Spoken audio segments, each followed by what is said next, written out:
La voirie, sujet éminemment intéressant et sensible. Alors, la voirie, c'est aussi la réglementation du stationnement, bouge pas. On n'en fera jamais assez.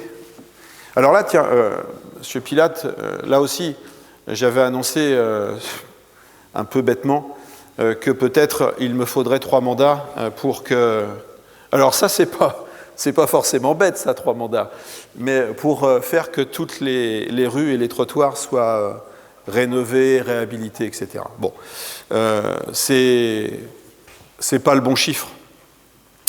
28 km de rues sur la ville, à peu près. Il y a la moitié de la ville qui est couverte par des trottoirs bétonnés et d'autres qui ne le sont pas. Un certain nombre de rues ont été faites, et je vous concède bien volontiers que ce n'est pas suffisant. On peut s'entendre là-dessus. Néanmoins, il y a un certain nombre de choses qu'on aura de toute façon du mal à faire. Moi, j'ai du mal à imaginer d'aller rénover les trottoirs dans les rues où les voitures sont stationnées sur les trottoirs. Il y a 2 objectifs qui ont été les nôtres. C'est de tenter de remettre là où c'était possible les voitures dans le fil d'eau, de façon à rendre les trottoirs aux piétons. C'est un problème de sécurité publique que chacun peut entendre. Néanmoins, où on n'a pas été bon, c'est qu'il aurait fallu que nous puissions être en capacité, et de manière quasi systématique, à partir du moment où on remettait les voitures dans le fil d'eau, de faire en sorte que les trottoirs soient rénovés, de manière systématique. Et après, on rentre dans une histoire budgétaire. Vous l'avez vu tout à l'heure, au total, c'était 2 millions, 2,4 millions cumulés quand on est les budgets de fonctionnement et l'investissement sur la voirie. Donc ça, on arrive déjà à une somme qui est assez conséquente, sachant que, Delphine, tu vas peut-être nous donner quelques indications sur des coûts de rue, en gros. Oui, c'est bon. Juste, on a choisi ces photos pour vous montrer différentes façons de faire et surtout différents coûts. Alors, si on refait une rue entière, voirie plus trottoir, c'est 1 million du kilomètre. En sachant que quand on vous annonce, j'ai entendu dans la rue récemment que un candidat a annoncé 70 € le mètre. Alors, 70 € le mètre, c'est l'entreprise qui vient déverser la quantité d'enrobé sur un trottoir. Voilà, il déverse la quantité d'enrobé sur un trottoir pour 1 mètre de trottoir. À 70 € le mètre, il l'étale même pas. Hein. Donc, si on prend la rue des Pâquerettes qui est là-haut, vous avez du stabilisé. Se stabiliser, si on fait, parce que quand on refait un trottoir, bien entendu, il faut refaire les bateaux des gens. Donc il y a des communes qui font payer les bateaux aux riverains. Nous, on n'a jamais fait payer les bateaux aux riverains, le bateau est gratuit. C'est-à-dire que l'entreprise refait la rue avec les bateaux. Donc quand on refait un bateau, il faut la bordure de bateau, il faut rehausser les bordures de trottoir, parce que dans notre ville, les bordures de trottoir sont complètement affaissées. Et ensuite, on choisit le matériau. Ils sont à peu près, on va dire, dans les mêmes coûts. Si on prend du stabilisé tassé comme sur la rue des Pâquerettes, on est à 320 € le mètre linéaire. Sans revoir les avaloirs, sans refaire la chaussée. On n'est que sur le trottoir. Par contre, les bateaux sont faits à ce prix-là et les bordures sont rehaussées. Ce qui veut dire que quand on prend l'exemple d'ici, à Gallieni, c'est une rue qui nous a coûté presque 400 000 €. C'est-à-dire le budget de voirie d'1 an. Voilà. Donc ça a été le budget d'1 an. Ensuite, on a une Ast qui est là. Voilà. Celle-ci, elle a coûté 280 000 €. Donc 280 000 €, il nous est resté à peu près, on va dire, 100 000 €. 100 000 €, ça nous a permis de faire un petit peu de la rustine dans certaines rues et de faire, par exemple, de la grave naturelle, comme on a fait à Noisy-le-Grand en fin d'année dernière. Donc ce qu'il faut savoir, c'est que... Boulevard de Noisy-le-Grand, parce oui. Noisy-le-Grand, s'en occupe oui, pas. Hein. Boulevard de Noisy-le-Grand, bien entendu. Donc, ensuite, si on fait de l'enrobé, c'est 350 le mètre linéaire, 350 €. Et si on met du gravillon, comme on a mis à Foch, avec des alvéoles PVC donc, sur le trottoir pour que ça tienne, on est à 370 € le mètre linéaire. Voilà, donc ça c'est le prix de... Alors quand je vous donne ces prix-là, hein, j'ai 2 exemples différents, puisque Gallieni, on était encore sur un marché avec Jean Lefebvre, alors que à Nast, on avait renouvelé le marché public et on était passé donc avec Eiffage, qui est toujours notre bailleur aujourd'hui, notre bailleur voirie. C'est exactement les mêmes prix, c'est la même chose. Donc voilà, ce qu'il faut retenir, c'est qu'on a entre 350, et encore, si je parle de 2020, on a préparé le budget, j'ai à ma disposition 304 000 euros pour l'année 2020. Pour l'instant. Pour l'instant. Pourquoi ? On va avoir autre chose ? Le budget n'a pas été voté, on ne sait jamais encore. Hein. Il y a déjà le ROB. En tout cas, sachez qu'on a, en 6 ans, on est entre 15 et 20% des trottoirs de la ville qui ont été refaits. Et sachez que là, ce qu'on a fait à Pâquerette va se retrouver donc, sur un des 2 trottoirs de Foch qu'on avait fait en gravillon. L'autre côté, on va le faire en stabilisé. À Maurice-Guilbert, on va faire la même chose, puisque ce sont des voies dans lesquelles on a remis les voitures dans le fil d'eau. Donc il faut vraiment rendre le passage piéton correct, et on s'est rendu compte que le gravillon ne permet pas aux poussettes de rouler correctement. Donc du coup, on va faire du stabilisé, exactement comme sur la rue des Pâquerettes, et que Guy Moquet, où on vient de faire le traçage, parce que dans ce que je vous ai annoncé, il n'y a pas le traçage. Hein. Le traçage, c'est encore en plus. Le traçage sur Guy Moquet, mi-chaussée, mi-trottoir, on va faire donc une bordure au milieu des arbres, dans l'axe des arbres, avec de l'enrobé d'un côté et du stabilisé entre les clôtures des gens et les trottoirs, et l'axe des arbres, pour qu'on puisse circuler correctement. Donc la logique, c'est celle-là, c'est de se dire à chaque fois maintenant qu'on réglemente le stationnement dans une rue, on fait le trottoir avec. Alors, sur la voirie, il y a aussi la question de l'éclairage public. Donc le marché nouveau, c'est Enedis cette année, c'est ça ? C'est avec Enedis, c'est Engie, qui a gagné le marché sur un marché public qui reprend de manière systématique sur du pluriannuel la transformation et le changement des ampoules en LED de manière systématique, avec un amortissement qui se fait sur le temps et qui fait qu'ils nous ont calculé sur 70% si tu peux compléter. Ça donne comme ça des indications. Sur chaque phase, en fait, une fois qu'on a fait un quartier en LED, on peut financer le suivant à hauteur de 70%. On a un éclairage public sur la ville qui est extrêmement vieillissant.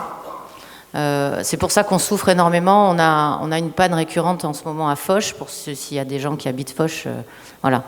Avec des platines qui sont très très usées, des faux contacts avec la pluie, et du coup il faut retrouver la platine qui est déficiente pour voir ce qui fait tout sauter. Et donc c'est Engie et Neo en effet qui a remporté le marché, et donc ils sont dessus, et c'est vrai que le constat c'est que vraiment l'éclairage public est vieillissant sur la ville. On a commencé donc avec cet engagement pluriannuel à commencer à changer en LED. Ça fait partie d'ailleurs des cahiers des charges. Aujourd'hui, il n'y a pas un cahier des charges qui va vous proposer de ne pas passer en LED. Hein, Bien entendu. Donc c'est acté, ça a commencé. Mais c'est vrai qu'on a à peu près 1500 points lumineux sur la ville. Donc ça commence à être une petite commune de 2000 carrés qui a quand même pas mal de points lumineux. Bien, donc voirie, il y aura jamais assez. On sait qu'on a à gagner, et notamment sur l'entretien des trottoirs. Il y a quand même un phénomène qui ne nous a pas aidés, mais qui n'aide pas les villes en règle générale, c'est l'abandon des produits phytosanitaires. Néanmoins, ça a l'avantage de faire en sorte que peut-être on pollue un peu moins. Il nous faut trouver, et je crois qu'on est en train, avec les services, de trouver le bon équilibre entre les produits nouveaux qui existent et la main-d'œuvre qui est nécessaire. Sachant que nous ne souhaitons pas revenir de toute façon sur l'augmentation du personnel. Donc le personnel, il est stabilisé. On y reviendra parce que je crois qu'il y a un slide peut-être un peu plus, je ne sais plus si c'est ici ou plus tard, ben voilà.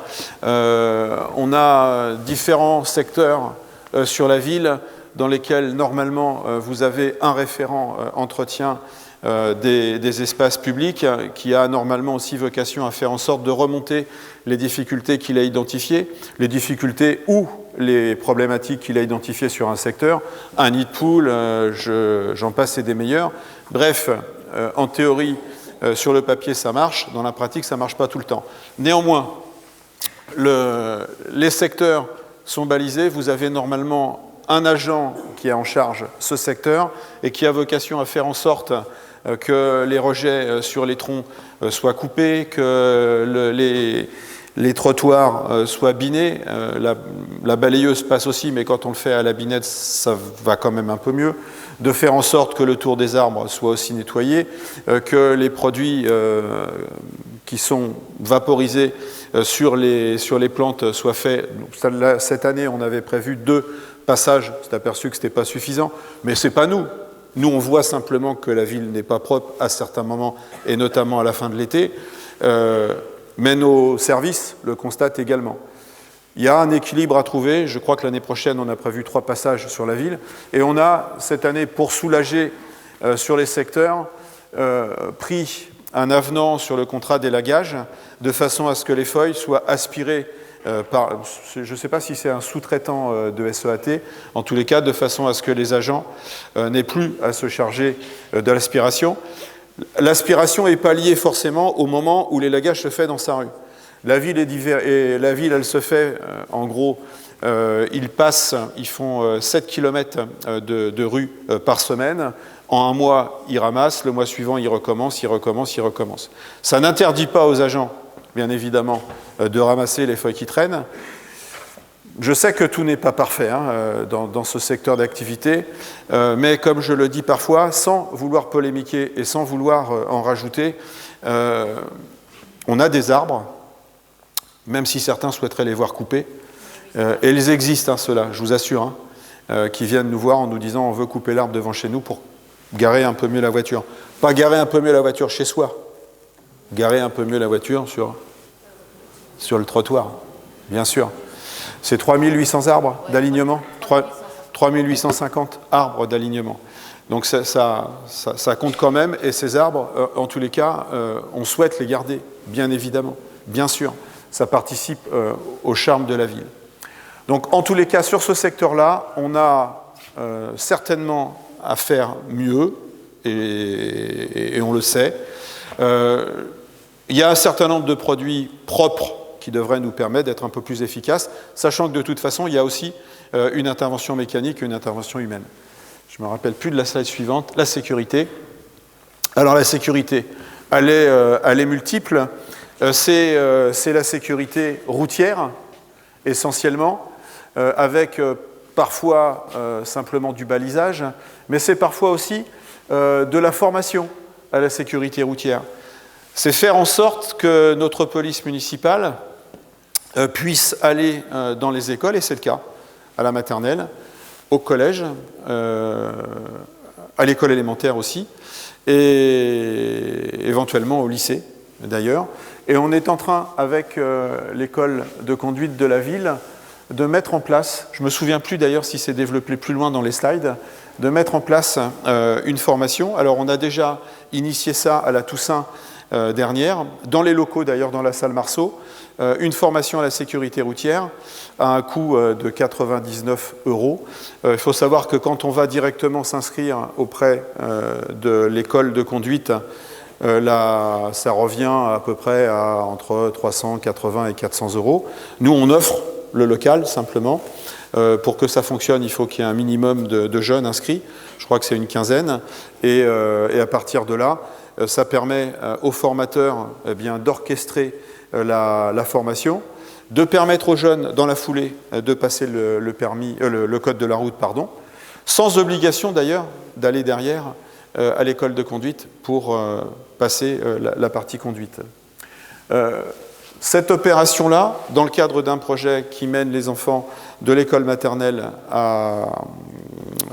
au lycée, pour les 15-20 ans, à la place de financer le petit chèque qui va bien pour la réussite au baccalauréat, nous estimons préférable de prévoir que pour les 15-20 ans, la ville prendra à sa charge la formation de la maternelle jusqu'au lycée, jusqu'aux 20 ans, sur la formation à la sécurité routière. On estime que la ville a aussi un rôle à jouer sur ce terrain-là. Pardon ? Le code de la route, j'ai dit quoi ? Oui, code de la route, merci de le préciser. Ensuite, le DICRIM. Le DICRIM, c'est un document qui vient soutenir le projet de sécurité. qui n'existait pas, et qui d'ailleurs nous a permis de faire face lors de l'inondation. Ce DICRIM est un document interne qui a été réalisé par nos soins avec les services. Il a été pompé d'ailleurs sur la ville d'à côté, également concernée.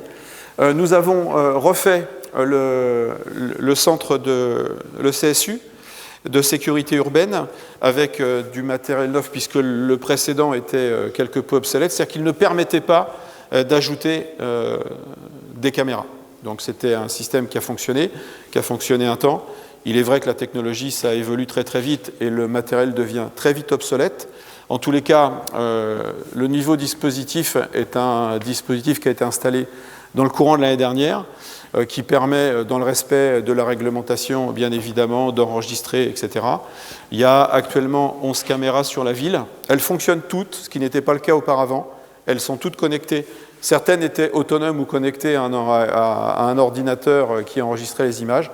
C'est fini, tout est centralisé, tout fonctionne. Quoi vous dire ? Le poste de police municipale, il a vocation à rester là où il est. Je trouve que c'est un certain cachet dans une ville comme la nôtre d'avoir un poste qui ressemble à une résidence secondaire. On se croirait presque en bord de mer. Les effectifs de police, je le disais, ont quasiment doublé, puisque actuellement on est en phase de recrutement. Il y a un agent qui a quitté la collectivité et un autre qui devrait arriver d'ailleurs. On doit avoir une dizaine de personnes qui travaillent au sein du poste de police municipale. On a encore à travailler sur la question de la sécurité routière et notamment dans certaines rues à installer de la vidéo-verbalisation, puisque nous savons qu'aujourd'hui, respecter un stop, ce n'est pas forcément à l'ordre du jour. Respecter un sens interdit, ce n'est pas forcément à l'ordre du jour. On le voit régulièrement, tant sur Balu que sur Eugène Carrière, par exemple. Il est fréquent, ça nous est arrivé un dimanche matin, de voir un véhicule remonter Eugène Carrière très vite, d'ailleurs. Donc c'est une réalité. La police ne peut pas être partout, et d'ailleurs, elle ne couvre pas le dimanche. Je rappelle quand même que la police, normalement, c'est du domaine de la sécurité publique et c'est du domaine de l'État. C'est régalien. C'est comme la justice, c'est comme la santé, c'est comme l'éducation, c'est comme l'armée. Il y a belle lurette que les commissariats n'ont plus les effectifs qui correspondent à la réalité. Quand moi j'ai commencé à travailler sur Noisy-le-Grand il y a maintenant de nombreuses années, ça fait au moins 12 ans, à l'époque, il y avait 175 effectifs de police au commissariat de Noisy-le-Grand. Aujourd'hui, ils sont 110, 111, vous faites le calcul. Et si vous ajoutez aux 110 effectifs de police du commissariat de Noisy-le-Grand les effectifs des polices municipales de Noisy et de Gournay, de toute manière, malgré les efforts faits par Noisy, malgré les efforts consentis par Gournay, de toute façon, on n'arrive pas aux 175. Mais dans tous les cas de figure, les missions ne sont pas forcément les mêmes. Les enquêtes, etc., même s'il peut arriver à la police nationale d'utiliser les forces des polices municipales de Noisy ou de Gournay, les missions sont complémentaires, mais elles ne sont pas les mêmes. Mais il y a de la part de l'État un petit manque. On a décidé, d'ailleurs, ça a été un sujet au sein de notre équipe et du conseil municipal, d'armer aussi à un moment donné nos policiers, estimant que d'être bleu marine aujourd'hui, c'était un danger potentiel et que peut-être il leur faudrait malheureusement intervenir.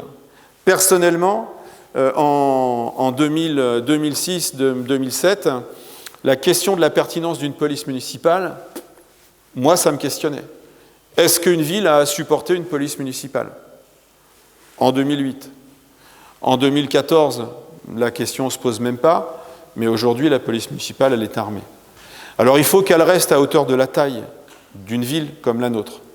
Il faut qu'on ait à la fois des ASVP et à la fois des policiers, mais en nombre, un nombre cohérent. Et je crois qu'on les a à peu près atteints.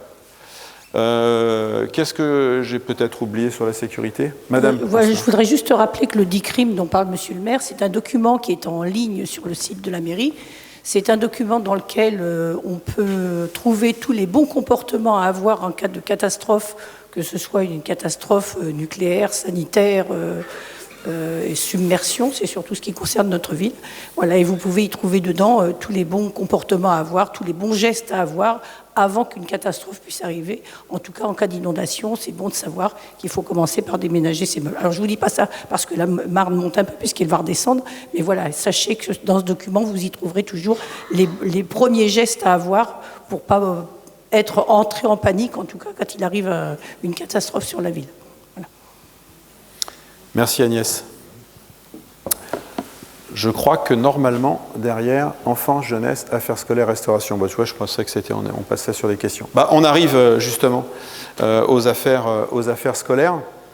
Alors, mandat qui a été plein dans ce secteur, puisque lorsqu'on est arrivé en 2014, souvenez-vous, et souvenons-nous, c'était la réforme des rythmes scolaires. Je ne me souviens plus le nom du ministre, ça n'a pas grande importance. Quoi qu'il en soit, il a fallu mettre en place les rythmes et ça s'est plutôt bien passé. Et on a été bien aidé d'ailleurs par les associations qui nous ont accompagnés pour la mise en place de ces rythmes scolaires. L'arrivée du président Macron, un nouveau ministre, devoir de réserve parce que c'est aussi mon patron, donc je ne commenterai pas, en tous les cas nous invite à revenir le cas échéant sur les rythmes, après consultation des familles. Donc on a consulté les familles et les personnels, et marche arrière, donc on est revenu à un fonctionnement plus traditionnel, celui qu'on a souvent connu, avec école lundi-mardi, pause le mercredi, et école le jeudi et le vendredi, et pas d'école le samedi. Donc on a à la fois mis en place quelque chose qui a fonctionné, et on a à la fois fait marche arrière, puisque la possibilité nous était offerte. Il faut savoir que de toute façon, la mise en place des rythmes scolaires ne coûtait pas à la ville, puisqu'il y avait des compensations financières qui équilibraient à peu près la dépense à l'époque. Oui, effectivement. Si. Effectivement, la mise en place, donc les ateliers périscolaires étaient proposés donc à tous les enfants de maternelle et d'élémentaire, et les compensations du ministère de la Jeunesse et des Sports nous permettaient, en partenariat avec les associations, de mettre en place des ateliers de qualité et pas de la garderie sur les temps après l'école. Alors il faut, d'ailleurs le sondage qui a été fait ou la consultation qui a été faite, c'était de l'ordre de 80-90%, je ne me souviens plus exactement, François, mais c'était des chiffres qui étaient très importants. En tous les cas, ce n'était pas l'unanimité, mais on était proche de l'unanimité pour le changement. Ensuite, le portail famille. Donc ça a été quelque chose qu'on a... J'étais sûr que j'allais oublier d'en parler. Et donc, pour éviter que j'oublie, on me l'a gentiment inscrit sur la photo.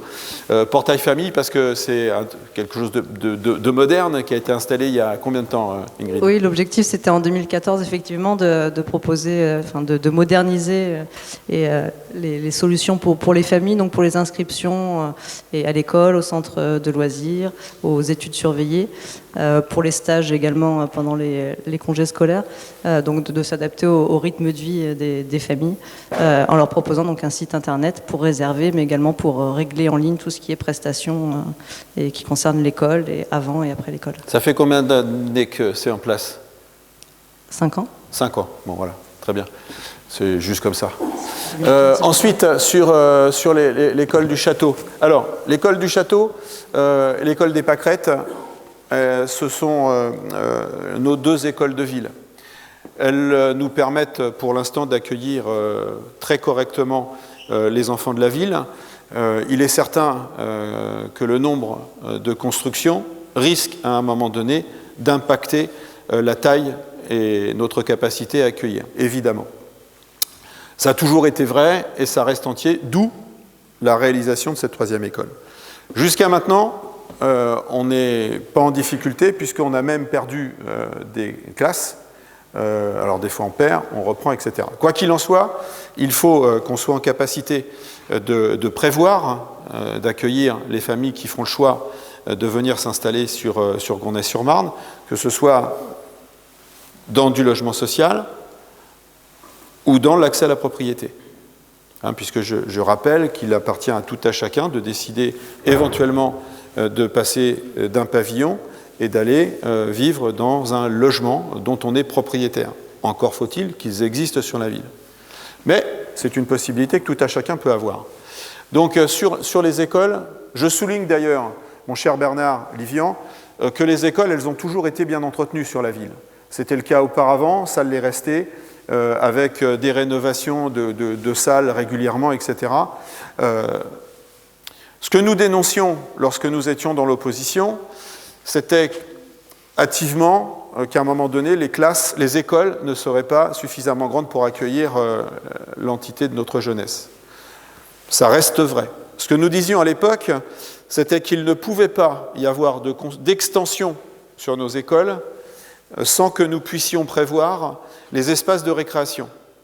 On ne peut pas entasser les mômes, plus qu'aujourd'hui. Ça veut dire que dans les aménagements que nous prévoyons sur les 2 écoles dans les années à venir, il nous faut systématiquement prévoir, à la fois sur les pâquerettes et à la fois au château, on a de la visite derrière ? C'est Agnès qui est... D'accord. Non, c'est juste qu'on ne se fasse pas attaquer par derrière. Hein, on ne sait jamais. Il faut que nous puissions prévoir donc, les espaces récréatifs supplémentaires dans les 2 écoles.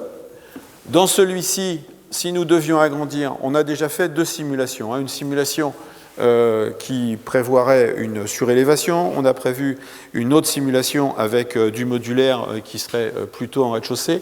Mais dans tous les cas de figure, c'est prendre de l'espace derrière le carré des harkis, que dans le respect de l'environnement immédiat. Mais en tous les cas, il nous faut penser l'agrandissement, peu importe le nom qu'on lui donne, avec les espaces de récréation. Il en va de même pour l'école des Pâquerettes. L'école des Pâquerettes, vous aurez noté qu'en face, il y a un centre de loisirs, et que peut-être, et qu'on vient de refaire une très belle cantine d'ailleurs.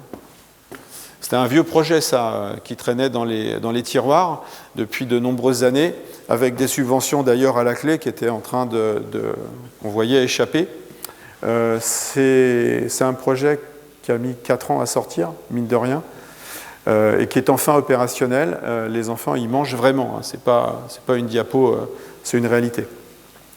Ce qui veut dire que sur l'école des Pâquerettes, l'ancien réfectoire est toujours d'actualité. Cet espace peut être réhabilité, peut être transformé. Et si on doit agrandir la taille des Pâquerettes, il faut impérativement qu'on pense à faire en sorte que le centre de loisirs, qui est actuellement juste en face, puisse être transformé afin d'accueillir un niveau de classe.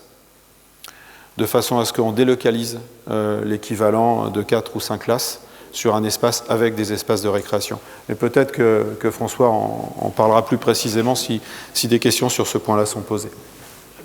Ensuite, le CMJ, qui a été installé il y a maintenant 2 ans et demi, je crois, dont on a fait tout à l'heure la fermeture avec les quelques élus qui siègent encore. C'est pareil, ça a été une belle réussite. Enfin, pour nous, c'est une belle réussite. On a eu des jeunes qui se sont bien investis. L'idée, c'était de faire en sorte qu'ils soient en capacité de siéger, de faire remonter des problématiques qui les concernaient, mais parfois pas que. Ingrid, si tu veux bien nous dire un petit mot là-dessus. Oui, effectivement, donc le conseil municipal de la jeunesse, qui concernait les jeunes, donc il y a 2 ans, qui étaient scolarisés de la classe de CM1 à la classe de 4e. Et donc au cours de ce mandat donc de 2 ans, ils ont été très sérieux, très assidus à proposer des projets non seulement pour la jeunesse, mais également pour la ville, avec des projets donc de mise en place de bancs, monsieur le maire en parlait tout à l'heure, mais également de parking à vélo sur la ville. La sécurité routière aussi, Arthur et Zoé, que vous pouvez voir sur les trottoirs, c'est un de leurs projets.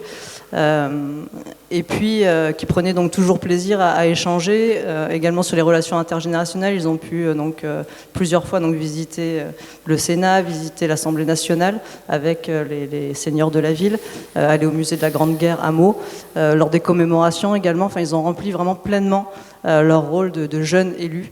Ce sont des jeunes qui aiment la ville et qui ont envie, tout comme nous, de la faire et de la faire évoluer positivement.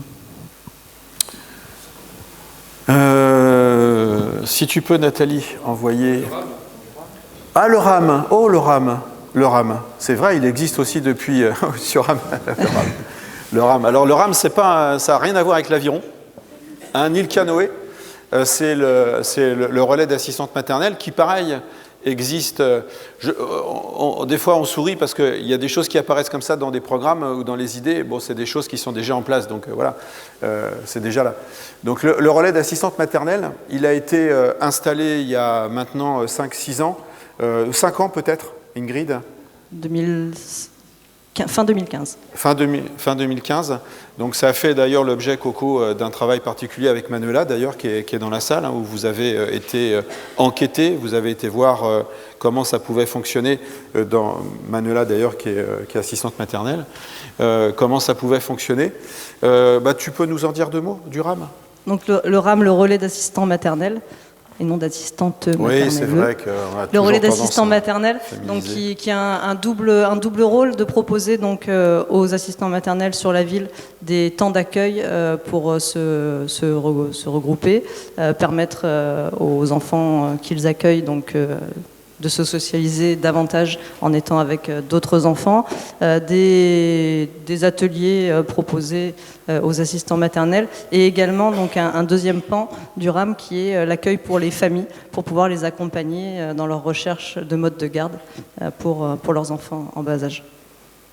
Et je compléterai donc sur la mandature un projet donc qui datait du précédent mandat, mais donc l'ouverture d'un deuxième centre multi-accueil pour pouvoir accueillir donc plus d'enfants, plus de petits sur la ville, donc les petits poussés qui accueillent donc les bébés jusqu'à 18 mois et donc les minimums qui accueillent les un petit peu plus grands jusqu'à 3 ans. Tu as raison de le rappeler parce que c'est d'ailleurs une structure qui avait été inaugurée avec Michel Champion. Même si c'était sur notre mandature, nous l'avions inauguré avec lui. Et ça faisait suite, je crois que c'était un projet qui avait été monté comme le centre de loisirs avec Frédéric Joseph, je crois, de mémoire. Bien. Je crois que maintenant, Corinne va pouvoir, s'il y a des questions. Alors, je n'ai peut-être pas correctement répondu à la question que vous souhaitiez poser, mais si vous souhaitez compléter, ou c'est vous qui nous dites, hein, n'hésitez pas. Aujourd'hui, la capacité d'accueil, elle est suffisante dans les écoles pour accueillir des nouveaux enfants. Alors, mon petit François.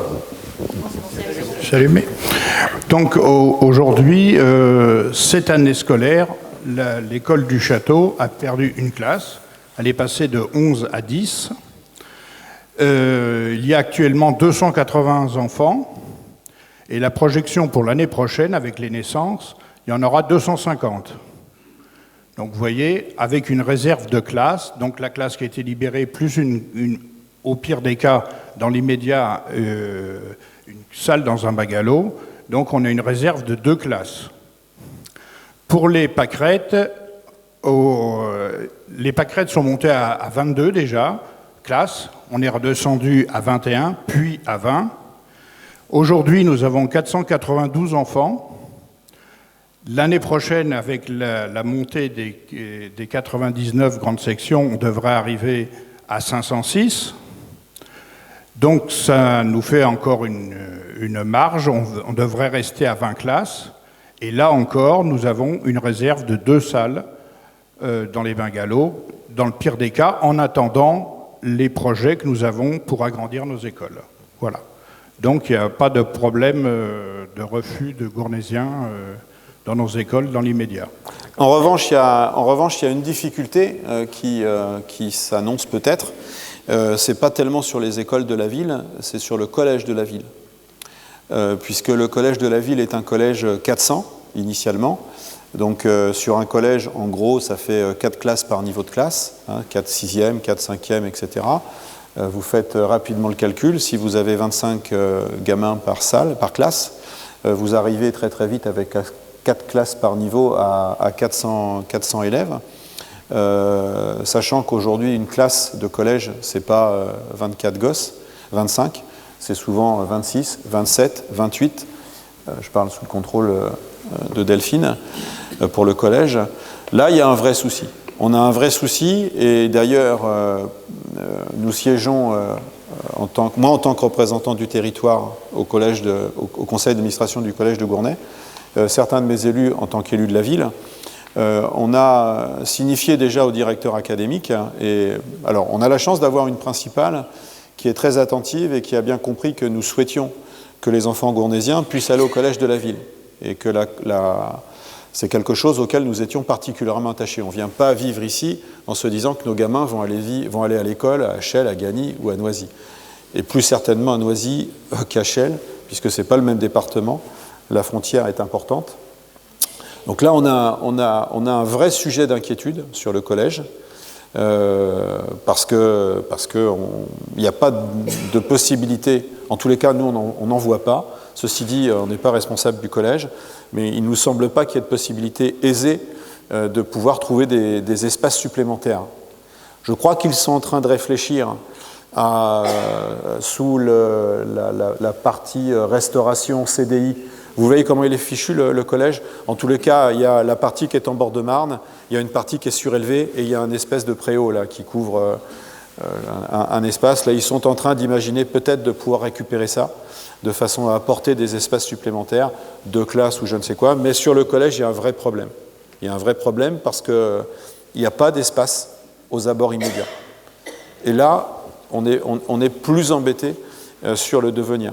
Il faut savoir que moi, j'avais interpellé le président du conseil départemental, Stéphane Troussel, dès notre arrivée, en disant « Attention », et c'est une réalité. Là, tout à l'heure, vous aviez sur la diapo, sur l'Urba, le marché. Vous aviez la préemption. Là, on sait, la préemption est livrée ou pas, ou va l'être. C'est en cours de livraison, c'est bientôt fini sur la préemption. Donc on sait qu'il va y avoir là quelques logements et forcément des familles. On sait que sur nos écoles, ça devrait passer pour les 2 années à venir et qu'on est en capacité de trouver les moyens d'accueillir. Où on est plus inquiet, c'est vraiment sur le collège. Vraiment. Et pour le coup, j'ignore quelle sera la solution proposée. Je sais que le département est en train aujourd'hui de proposer des établissements qui sont... pour 2-3 communes, c'est le cas sur Gagny, Livry et puis je ne sais pas quoi. Je sais qu'ici, la tentation en son temps, c'était de nous rapprocher de Noisy-le-Grand, sachant qu'aujourd'hui, les collèges de Noisy-le-Grand sont aussi bien pleins, mais là, on a un vrai souci. C'est pas faute de ne pas interpeller le directeur académique là-dessus, plus que sur nos écoles. Et sur les écoles primaires et petites écoles maternelles, là, ils sont combien par classe aujourd'hui? Alors effectivement, au château, ils sont beaucoup. Ils sont 28 par classe en moyenne.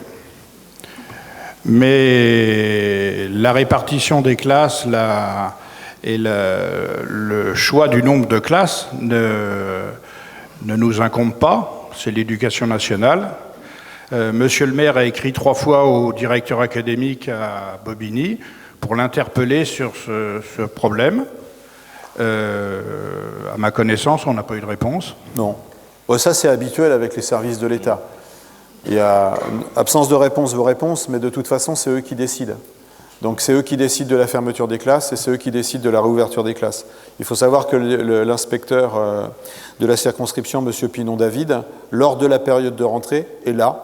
Il vient compter, vraiment compter, s'assurer du nombre d'élèves, parce que s'il doit créer une classe supplémentaire, c'est vraiment à cet instant qu'il peut le faire. Après, c'est beaucoup trop compliqué. D'ailleurs, je ne sais même pas si c'est possible techniquement, moi je ne l'ai jamais vu. Mais en tous les cas, ce n'est pas la ville qui décide de la création. D'ailleurs, on l'entend souvent dans les médias, lorsque un certain nombre de villes manifestent pour conserver une classe supplémentaire, voire conserver en province leur école. Voilà, et c'est de plus en plus fréquent. Je disais tout à l'heure 25, 26, 27. Il fut un temps où moi j'ai été principal adjoint du collège de Gournay-sur-Marne en 1999. On était à 26, 27 élèves par classe. Mais c'est des chiffres qui ne valent plus rien dire du tout, puisque aujourd'hui, on peut être au collège de Gournay à 28, 29, 30. Non, 28. Bon, tant mieux. Mais en tous les cas, dans les écoles, c'est à peu près pareil. D'accord. Et il n'y a pas de maximum Alors, il y a un maximum, c'est une très belle question, c'est un maximum théorique. C'est un maximum théorique parce que dans la pratique, et notamment sur les écoles maternelles, en fait, on réussit facilement à jongler avec ça parce qu'il y a beaucoup de classes, et c'est le cas d'ailleurs de notre école maternelle. On a énormément de classes de double niveau. Non, il n'y a pas les petites sections, les moyennes sections, les grandes sections. Il y a les petites sections, je crois que c'est de l'ordre de 4, je crois, 4 ou 5 mélange de classes, des classes de oui, au double moins. niveau. Oh, oui. Oui, il y a des petites sections, grandes sections, des petites sections, moyennes sections, grandes sections. En fait, il y a très peu de classes à un seul niveau. C'est le choix de l'équipe pédagogique. Ça permet de souffler un peu pendant la sieste des petits pour s'occuper, voilà. Donc, mais c'est leur choix. Nous, et ça leur permet de jouer aussi avec les effectifs, aussi, pour le coup. Ce qui se fait d'ailleurs parfois aussi en collège et en lycée. Et donc au pâquerette, c'est plus léger, entre guillemets. Hein, on ne dépasse pas les 25 par classe. Madame Lullier. Concernant la réfection des trottoirs, comment s'est fait les choix de rénover le trottoir de telle rue plutôt que le trottoir de telle autre rue? Alors ça, c'est une question facile. Alors, la première chose qui nous a guidés, en fait, c'était l'accès aux écoles.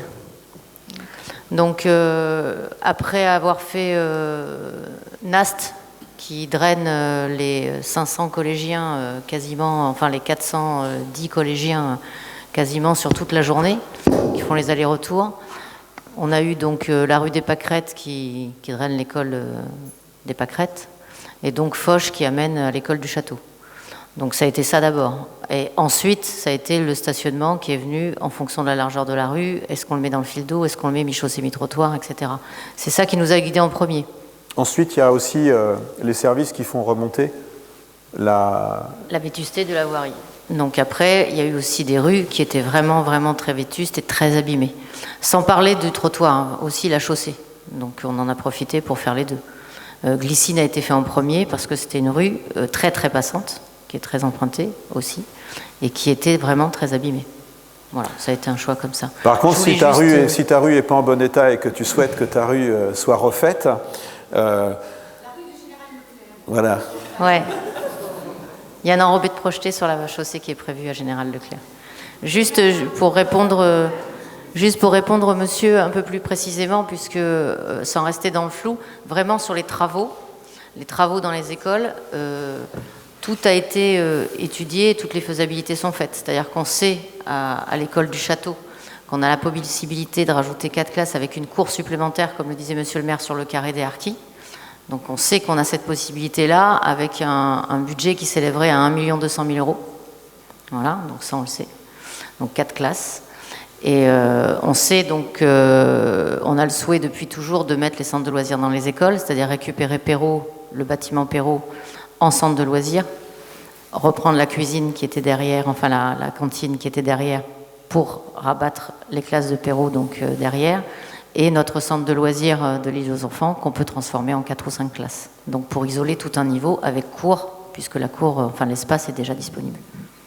Voilà. Il y a une question, je crois, là-bas. Il y avait madame. Oui, j'habite rue des Pâquerettes. Je trouve c'est formidable ce que vous avez fait rue des Pâquerettes. Seulement, ce que je regrette, c'est que je vous invite à venir tous les matins ou tous les après-midi rue des Pâquerettes à la sortie des écoles. Tout le monde se gare n'importe où sur les trottoirs. Donc l'argent qui a été investi dans cette rue, il va être très vite perdu parce que les gens se garent n'importe où et que c'est très dangereux pour tous les enfants qui circulent dans cette rue et qui ne peuvent pas se promener sur les trottoirs, mais qui sont obligés de passer sur la rue. Que comptez-vous faire pour le stationnement rue des Pâquerettes? Alors, déjà, première chose, alors, Il y a deux choses. Je te laisse finir juste avant.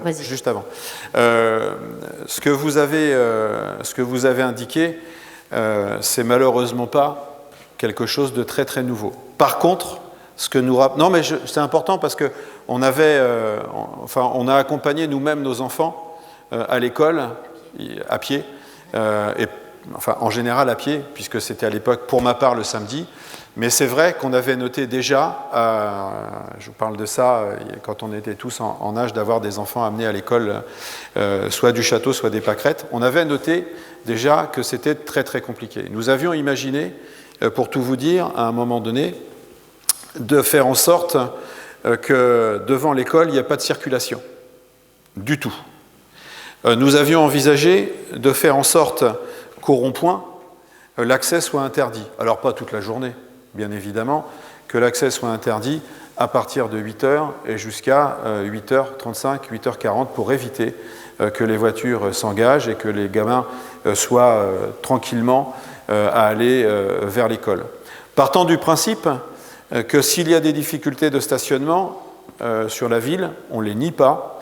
Il y a aux abords du stade Jean-Claude Boutier de la MPT, et notamment depuis que les travaux du marché sont terminés, des places qui sont totalement libres tous les matins.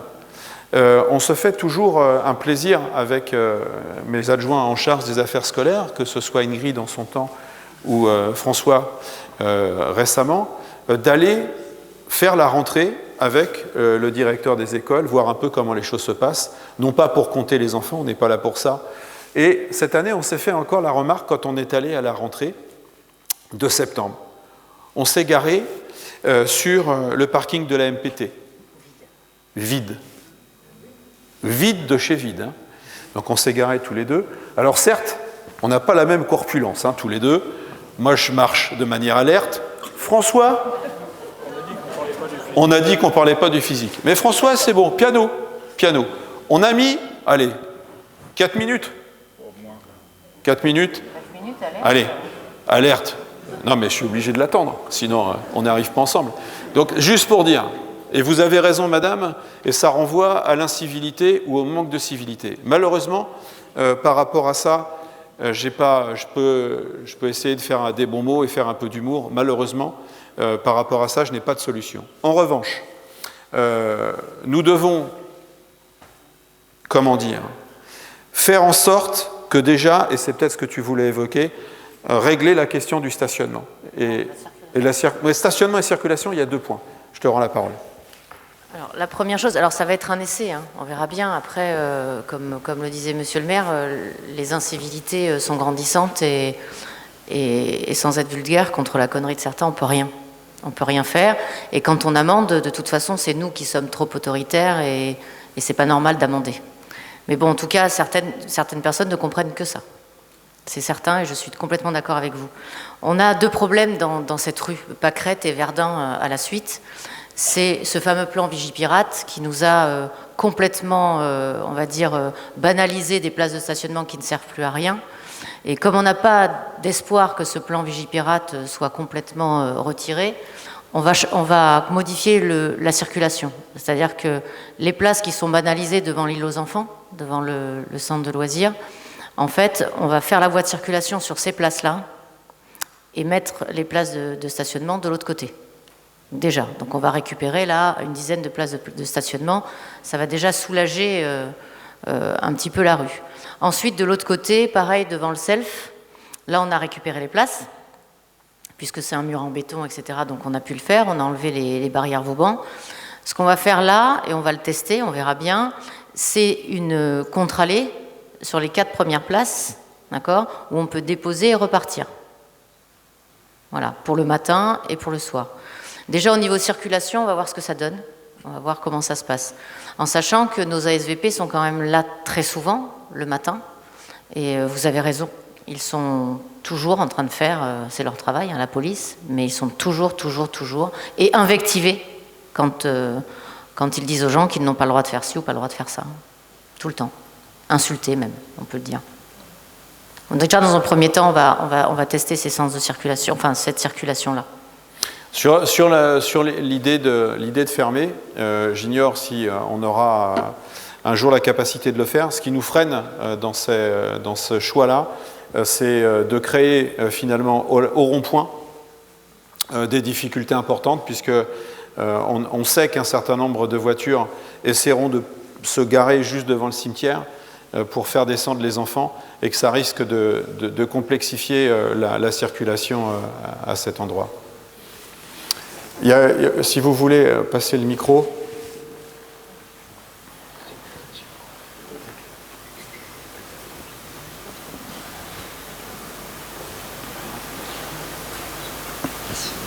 Bonsoir. Moi, c'était juste une remarque que je voulais faire par rapport à la vidéo verbalisation. Le feu rouge devant le fleuriste, c'est une catastrophe. À chaque feu rouge, il y a au moins 2 ou 3 voitures qui grillent le feu. Donc je pense que là, il serait vraiment temps de faire quelque chose. Parce que moi, j'ai des enfants de 8 et 10 ans. Et tous les soirs, quand ils vont au judo tout seuls, j'ai toujours peur. Donc alors, voilà. Ce que vous dites renvoie à ce qu'on vient de dire sur l'incivilité des uns et des autres. Et d'ailleurs, il n'y a pas que celui-là. Et quand vos enfants étaient à l'école du château, je pense que vous avez dû à un moment donné tester celui qui est au coin du Carrefour City, qui pose peut-être encore plus de difficultés parfois. La vidéo-verbalisation dont j'ai parlé tout à l'heure a vocation à verbaliser ces incivilités-là.